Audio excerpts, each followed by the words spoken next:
Nomor satu Partai Kebangkitan Bangsa, nomor satu Amin, Capres dan Cawapresnya. Nomor dua Bunda Fatimah Adam, perempuan kuat, bundanya pemuda.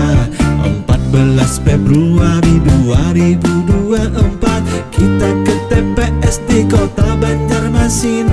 Di kartu warna biru pilih nomor satu PKB, coblos nomor urut 2 Dr. Anda Hajah Fatimah MPD. Nama lengkapnya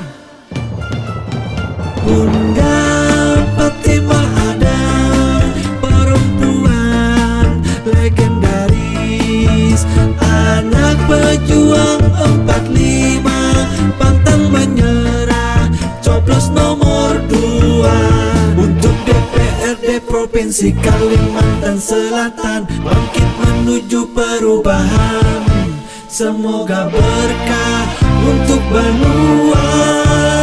Nomor 2, ingat-ingat cucuk nomor urut 2.